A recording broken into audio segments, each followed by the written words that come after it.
Araneta Central Bus Terminal, inaasahan nila na habang lumiliwanag ay mas lalo pa raw sisikip at mas lalo pa raw darami ang mga daragsa rito habang tumatagal ang araw. Samantala, nananatili pa ring mahigpit ang seguridad dito sa terminal, sa Araneta Central Bus Terminal, sa tulong ng mga nakaantabay ng mga police QC at maging ng private security ng Araneta Center. Yan muna latest mula sa ating kinatatayuan dito sa Araneta Central Bus Terminal. Balik sa iyo dyan, Igan. Maraming salamat, Dano Tingkungko. At silipin naman natin dahil yung trapiko sa North Luzon Expressway na nagpapadumad na po ng toll hike mula pa nitong Sabado. Nagbabantay sila Banyo Fair. Love! Happy New Year, Igan, and Happy New Year sa ating mga kapuso. Well, in general po, generally peaceful naman po itong kakalsadahan ng North Luzon Expressway. Pero ewan ko lang, pagkatapos nung pag-report ni Connie doon sa mga bagong toll fees, hindi ko na alam kung magiging peaceful pa ba ang pagbibiyahe ng ating mga motorista. Pero sa kakalsadahan, mga kapuso, nagsimula lang daw yung pagbigat ng daloy ng trapiko. Kagabi pa raw, mga kapuso, doon lang po nagkaroon ng mga pila, lalo sa mga toll booth area, lalo na po dyan sa may Bukawi exit at Bukawi, patungo po ng southbound or patungo po dito sa may EDSA at mga patungo po ng A. Bonifacio. Pero ngayon, mga kapuso, kung kayo magbibiyahe ngayong madaling araw, ay ayon po sa ating pamunuan dito sa North Luzon Expressway, napakaganda po ng daloy ng trapiko. Kayo man ho ay patungo po ng southbound or patungo po ng northbound, wala ho kayong poproblemahin, maayos na maayos at napakaganda po ng kakalsadahan dito po sa North Luzon Expressway. At yan muna ang aking update sa ating katrapikan dito po sa North Luzon Expressway. Balik sa Igan. Maraming salamat, Love Banyo Fair. At kamustahin naman natin ang biyahe ng mga kapuso natin dyan sa Timog Luzon. Dumarami po ngayon sa SLEC na dumaraan sila dyan. Nagtaas na rin po ng toll. Nagbabantay si Mark Zambrano. Mark? Igan, kung makikita mo sa aking likuran ay maluwag pa ang lagay ng trapiko dito sa South Luzon Expressway. Sa katunayan, wala pa tayo nakikitang congestion sa lahat ng tollways at sa lahat ng mga toll gates dito sa South Luzon Expressway. Pero patuloy na tinututukan ng traffic monitoring system ang sitwasyon dito dahil nga sa inaasahang dagsa ng mga bakasyonistang pabalik ng Metro Manila. Gamit ang 72 high-tech na CCTV cameras na nakakalat sa buong kahabaan ng SLEX, ay binabantayan ng control center ng Manila Tollways Expressway System ang kalagayan ng trapiko. Gamit din ang tinatawag na AIDS-VIDS o Automatic Incident Detection System and Vehicle Incident Detection System ay automatikong makikita dito sa halos 50 monitors ang anumang aksidente, nasira ang sasakyan at pati ng mga sasakyang nag-overspeeding. Agad namang makakapagpadala ang control center ng mobile response units para magbigay ng assistance sa sino man ang kailangan ng tulong. Ayon din sa control center, Arnold, inaasahan na nila ang pagdami ng mga babiyahe pa uwi, kaya todo ang kanilang pagtutok sa sitwasyon dito sa SLEX. Arnold, kung makikita mo sa aking likuran, magaan pa ang lagay ng trapiko tulad nga ng binanggit ko kanina. Pero kapansin-pansin habang dumadaan ng mga oras, ay dumarami na rin ang mga sasakyang dumadaan dito sa SLEX. Kaya patuloy nating tututukan ang sitwasyon mula dito sa control center ng Manila Tollways Expressway System. Arnold? Okay, maraming salamat, Mark Zambrano. Samantala, silipin po natin itong ating kuha mula po dyan sa EDSA, Kamuning Flyover. Dako po, ito marami na ho nagtataka dahil kahit Sabado at Linggo, ganyan na po sitwasyon. Parate, dati hindi. Basig po dahil yung trapiko, kita-kita nyo naman pulang-pula yan. Papunta po yan sa area ng Cubao at Makati. Pero minsan pag nagpas ng Cubao, maluwag na. May bus terminal kasi dyan. Bakit nga ba Tapos yung mga bus, imbis na dun sa ibabaw, pinahayaan nilang umilalim na nagbababa naman dun. Kaya magtagal lang ang bus ng 1 segundo, ang katumbas niya 1 kilometro. At saka minsan tumatagal pag minsan magpaparada na yung mga bus, yung di ba, it takes minutes. Saka hindi ko maintindihan minsan. Ibabaw tsaka ibabayan, ha? Buong EDSA, sakop niya. Tsaka ibang kababayan talaga natin ngayon lang pauwi. Diretso trabaho. Exactly. Kaya ganyan. Pero yung kabila po, papuntang monumento, nakita nyo naman, parang fiesta. Free, oo. Ayan, ingat din po sa pagbiyahe. Sana may rule tayo about yung mga terminal ng bus. Sana medyo tago naman sa Mali looban. zoning natin eh. Kasi nasa EDSA sila eh. Pati mga mall. True.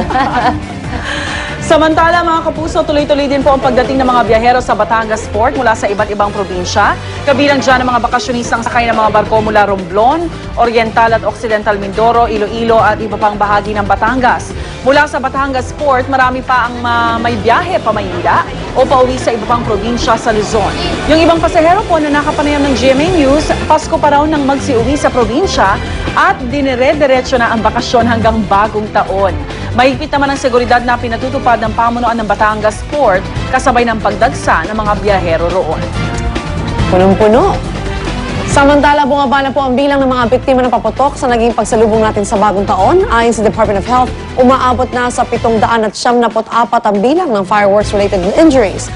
Bumaba ito ng 20% kumpara noong 2010. Pinakamarami pa rin ang mga biktima mula sa Metro Manila at ang numero 1 paputok na nakapaminsala ay ang Piccolo.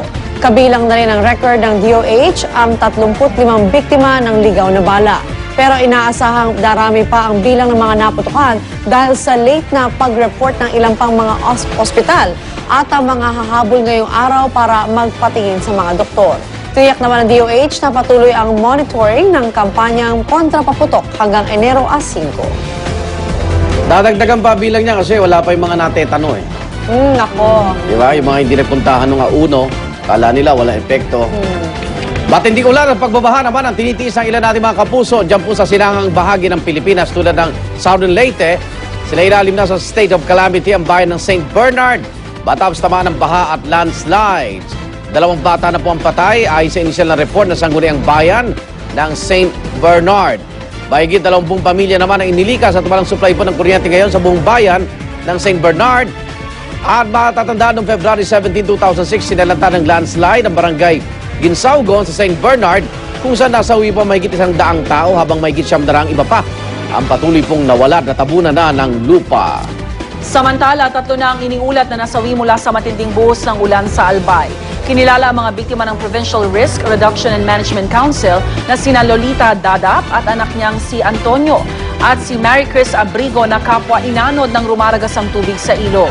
Mahigit 12 at 700 pamilya naman ang apektado at ang ilan po sa kanila nananatili pa rin sa evacuation centers. Ayon kay Albay Governor Joey Salceda, hindi pa rin tatanggalin ang state of calamity sa probinsya para matiyak ang kaayusan ng posibleng paglilikas pa sa mga maapektuhan ng baha at landslide. Samantala, gaya po ng tradisyon ng mga nagdaang Pangulo ng Pilipinas, sa The Mansion City of Pines, Baguio naman sinalubong ni Pangulong Noynoy Aquino ang bagong taon. Sumunod sa kanya roon ang kanyang mga kapatid, maliban na lang kay Chris Aquino na ipinasyal ang 2 anak sa Singapore. At sa pagkalat ng balitang nasa Baguio si Pinoy, dumagsa kaagad ang ating mga kababayan sa labas ng The Mansion sa pag-asang masilayan siya at makapagpa-picture. Pero kahapon lang nagpakita si Pinoy at saglit lang siyang kumaway sa mga tao at saka dumiretso na sa kanyang lakad. Ayon sa Presidential Security Group, tambak kasi ang trabaho ng Pangulo na dinala pa rin niya sa kanyang bakasyon. At sa ibang balita naman, kinondenan ni Pope Benedict XVI ang sunod-sunod na pambobomba sa iba't ibang simbahang Katoliko. Pinakahuli ay ang car bombing sa harap ng isang simbahan sa Egypt sa mismong New Year's Day na ikinasawi ng mahigit 20 Katoliko. Tinawag ng Santo Papa na banta sa pandaibigang kapayapaan ng kawalan ng religious freedom. Una na rin umalma si Pope Benedict XVI sa nangyaring pag-atake sa isang simbahan sa Holosulu at sa bansang Nigeria sa araw mismo ng Pasko. At kung dito sa Pilipinas, pag-iingay ng pagpaputok ang pasalubong natin sa bagong taon, ang ibang taga-Europe naman, iba ang trip. Unahin natin ang taga-Northern Berlin sa Germany kung saan buong tapang na nilusong ng 30 miyembro ng isang swimming club ang nagyayelong lawa. Sige.